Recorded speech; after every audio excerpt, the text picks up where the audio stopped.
Hoy platicaremos de un filme de culto de la ciencia ficción con uno de los finales más impactantes de la historia del cine.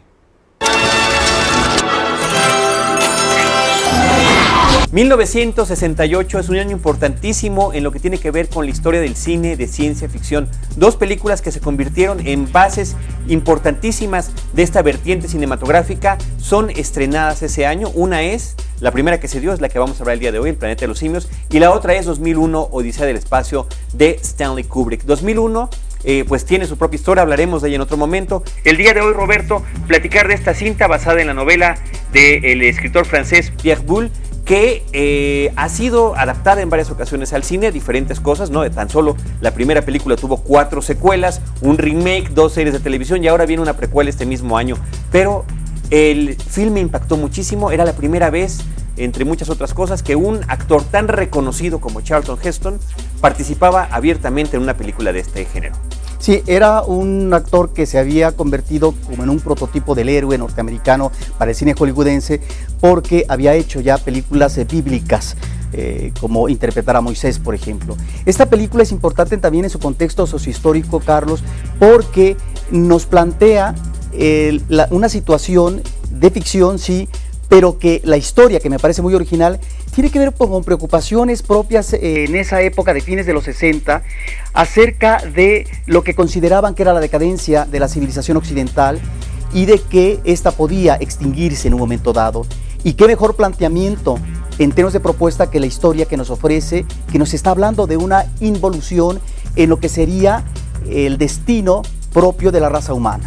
Sí, se trata de 3 astronautas, bueno, originalmente eran 4, uno fallece en el camino, que están viajando hacia colonizar algún otro planeta, caen en un sitio desconocido, se dan cuenta que está colonizado por simios parlantes que a su vez están dominando a una especie inferior de lo que hubiera sido alguna vez el Homo sapiens, que está siendo completamente dominado, ¿no? Y en ese trance es que se dan cuenta de que el mundo está prácticamente de cabeza. De alguna forma, es un cuestionamiento al sistema establecido, no solamente a los valores, sino al manejo en la política de lo que es el dominio y el sometimiento del otro, en este caso de una raza inferior, porque ahora quienes dominan son los simios y los humanos finalmente son una raza primitiva que todavía está en un principio de recolección de frutos y tal vez de producción de la siembra del maíz, y que finalmente son no descerebrados, pero tienen apenas una mentalidad deficiente. De tal forma que cuando vemos el personaje de Charlton Heston, en el personaje de Taylor, está él de alguna forma avisorando una realidad que se repite mucho tiempo después, diríamos que cientos de años después, y que está ubicando esta intolerancia que puede darse en otras razas, pero que finalmente es el manejo del poder que se repite una y otra vez. Eso me parece muy interesante. Y uno de los logros que tiene la película, que también es verdaderamente impactante, es el logro hasta ese momento, hasta 1968, de lo que era al máximo al que podía llegar el arte del maquillaje, poniendo a actores de carne y hueso, a seres humanos, a interpretar a diferentes especies de simios, orangutanes, chimpancés, gorilas, en una sociedad que estaba perfectamente delimitada en cuanto a sus actividades de acuerdo a la raza que uno era originario.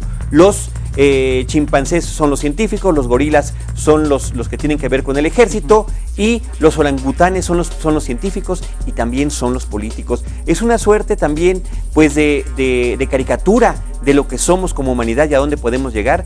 Y algo muy interesante también que comentar es que la película tuvo 2 tratamientos muy importantes en su guión. El primero lo hizo el escritor y después famosísimo por su serie de ciencia ficción Dimensión Desconocida de Twilight Zone, Rod Serling, y el otro Michael Wilson, que ya hace algún tiempo había adaptado, del mismo autor, de Pierre Boulle también, El puente sobre el río Kwai. Sí, me parece que es una película que, si uno la ve en la actualidad, ha envejecido. Es una película que tiene ya imágenes que no son tan convincentes, por ejemplo en el manejo de la cámara, que es muy de la época, los zoom-in violentos, el movimiento vertiginoso de la cámara, ciertos manejos inclusive de la música, que es muy original efectivamente de Jerry Goldsmith, pero que sin embargo se reitera de tal forma que se vuelve una música en un momento muy reiterativa.